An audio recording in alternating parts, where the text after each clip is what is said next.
Matius 5 ayat 7. Berbahagialah orang yang murah hatinya, karena mereka akan beroleh kemurahan. Murah hati adalah gambaran orang yang mau mengalah, tidak ingat-ingat kesalahan orang lain, dan selalu ingin menolong orang lain.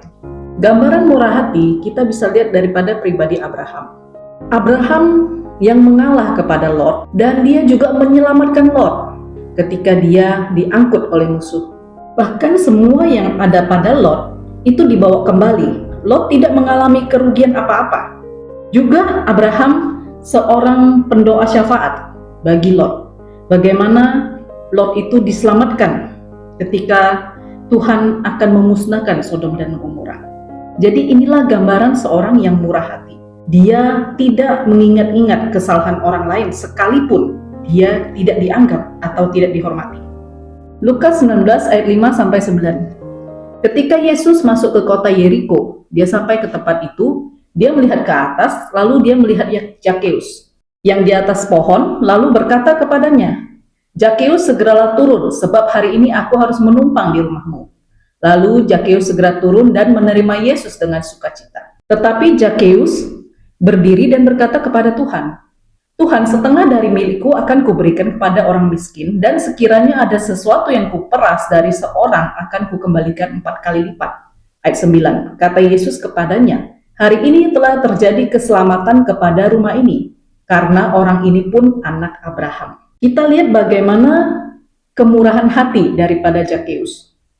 Dia adalah seseorang yang dibenci.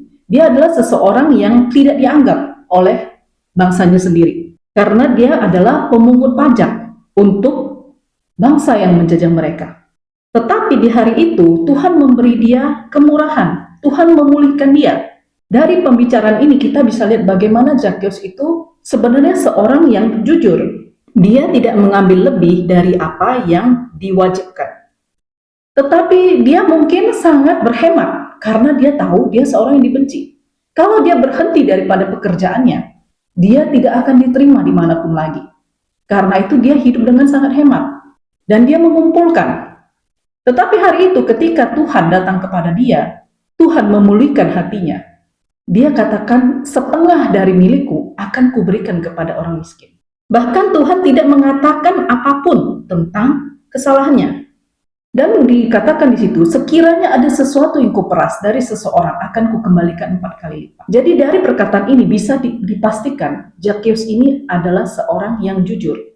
Kita melihat bagaimana Tuhan itu berkata-kata kepadanya, "Hari ini telah terjadi keselamatan kepada rumah ini, karena orang ini pun anak Abraham." Tuhan tidak katakan, "Dosamu yang banyak telah diampuni," atau "Pelanggaranmu yang banyak itu telah dihapus, dan jangan berbuat dosa lagi." Tidak seperti itu. Tuhan tidak menghakimi pekerjaannya. Kemurahan hati dari Zakheus telah mendatangkan kemurahan hati daripada Tuhan, memulihkan gambar dirinya yang mungkin selama ini telah hilang daripadanya, dicemooh, diejek, dihakimi oleh bangsanya sendiri. Lalu di Lukas 10 kita bisa lihat bagaimana seorang Lewi dan seorang imam kembali dari Yerusalem. Dia turun, dia bertemu dengan orang yang habis dirampok. Lalu di ayat 33, orang Samaria sedang berjalan ke Yerusalem. Dan dia bertemu dengan seorang yang luka karena diserang oleh perampok. Lalu dia membawa orang yang luka ini untuk diobati, diberi penginapan. Lalu bahkan dia meninggalkan uangnya di penginapan tersebut. Dan kalau tidak cukup, dia akan kembali dan membayar gantinya. Dan Yesus bertanya, siapa di antara ketiga orang ini yang melakukan kasih kepada sesama? Tentu orang Samaria yang dibenci oleh imam, oleh Lewi, oleh orang Yahudi, yang bahkan mereka baru selesai beribadah. Dan orang Samaria ini mungkin dia sedang menuju Yerusalem juga untuk beribadah. Jadi ibadah, pengetahuan kita tentang firman, belum tentu kita memiliki hati Tuhan. Belum tentu kita melakukan firman Tuhan. Ibadah kita mungkin bisa hanya sekedar menjadi ritual saja. Tetapi mungkin orang yang tidak tahu firman terlalu dalam, tapi mereka melakukan apa yang dikatakan firman. Itulah orang-orang yang melakukan kehendak Allah, menolong dan memberi kepada sesama kita manusia yang membutuhkan. Lukas 16 ayat 9. Yesus berkata kepada mereka, ikatlah persahabatan dengan mempergunakan mamon yang tidak jujur, supaya jika mamon itu tidak dapat menolong lagi, kamu diterima di dalam kemah abadi. Jadi kita menggunakan talenta kita, keuangan kita, untuk menolong orang lain, bahkan jika orang itu membenci kita. Orang yang dirampok tadi, mungkin dia tidak sadar, dia di dalam keadaan pingsan. Dia tidak tahu siapa yang menolong dia. Tetapi mungkin yang punya penginapan memberitahu dia, yang menolong engkau adalah seorang Samaria, yang mungkin dianggapnya kasta terendah, orang yang dibencinya. Tidak perlu orang tahu siapa kita, tidak perlu orang mengenal siapa. Tetapi Tuhan ajarkan kita, punya belas kasihan kepada sesamamu manusia. Perbuatlah itu, kata Tuhan. Matius 19 ayat 21, kata Yesus kepada orang kaya itu, jikalau engkau hendak sempurna, pergilah, jualah segala milikmu dan berikanlah itu kepada orang-orang miskin, maka engkau akan memperoleh harta di sorga. Kemudian datanglah kemari dan ikutlah aku. Lalu si orang kaya itu pergi dengan sedih hatinya karena hartanya sangat banyak. Sebelumnya si orang kaya ini berkata, dia telah melakukan semua hukum Taurat dan dia ingin sempurna. Maka kata Tuhan, jualah semua hartamu, bagikan kepada orang miskin, dan ikutlah aku. Tetapi kemudian dia sangat sedih. Mengapa dia sedih? Dia seorang yang mengenal hukum Taurat, tetapi dia tidak mengenal hati Tuhan. Di dalam Amsal dikatakan, ada yang menyebar harta tetapi bertambah kaya, ada yang hemat secara luar biasa namun selalu kekurangan. Dan juga di ayat 17-nya berkata, orang yang murah hati berbuat baik kepada diri sendiri, tetapi orang yang kejam menyiksa badannya sendiri. Jadi walaupun dia mengenal hukum Taurat, tetapi dia tidak mau melakukan firman dengan benar. Dia hanya ingin apa yang dilihat orang, haus akan pengakuan. Mungkin ketika dia datang kepada Tuhan, dia ingin memamerkan dirinya, memperlihatkan bahwasanya dia adalah seorang yang sempurna dalam hukum Taurat. Tetapi speknya Tuhan itu jauh lebih tinggi. Memberi dalam kemurahan itu seperti yang dikatakan oleh Tuhan, memberi sampai engkau merasakan sakit di dalam hatimu. Itulah pemberian yang sungguh. Ada kedagingan kita yang dipotong, kemurahan hati yang seperti Bapa berikan kepada kita.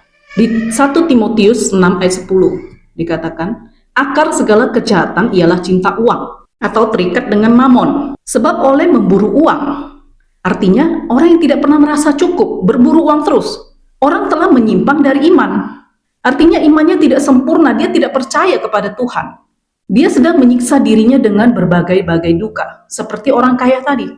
Dia merasa sedih karena uangnya banyak. Dia telah terikat dengan mamon itu. Matius 5 ayat 42. Berilah kepada orang yang meminta kepadamu dan janganlah menolak orang yang meminjam daripadamu.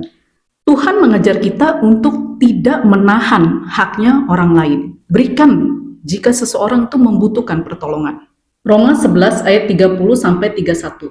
Sebab sama seperti kamu dahulu tidak taat kepada Allah, tetapi sekarang beroleh kemurahan oleh ketidaktaatan mereka. Artinya orang Israel ya. Demikian juga mereka sekarang tidak taat, supaya oleh kemurahan yang telah kamu peroleh, mereka juga memperoleh kemurahan. Artinya, akibat daripada ketidaktaatan, bagian kita itu akhirnya dialihkan kepada orang lain.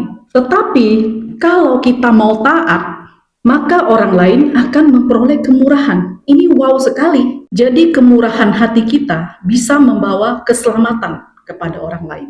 Efesus 4 ayat 8. Tak kala ia naik, Yesus naik ke tempat tinggi, ia membawa tawanan-tawanan. Ia memberikan pemberian-pemberian kepada manusia. Siapakah tawanan itu? Tawanan itu adalah kita. Kita yang menjadi tawanan dosa, sekarang kita adalah tawanan Kristus. Untuk mendapatkan pemberian-pemberian daripada Allah. Itulah kemurahan Allah kepada kita yang harus kita pakai. Kita salurkan, bagikan kepada orang dunia. Talenta kita, karunia kita, kesempatan-kesempatan yang Tuhan berikan kepada kita adalah untuk kita berikan kepada kita sesama manusia. Perlakukan sesama kita seperti Tuhan memperlakukan kita. Kita akan menjadi orang-orang yang membawa karakter Bapa kita kepada dunia. Kiranya Bapa memberkati kita dan menyempurnakan kita sebagai mempelai-mempelainya. Dalam nama Tuhan Yesus, amin.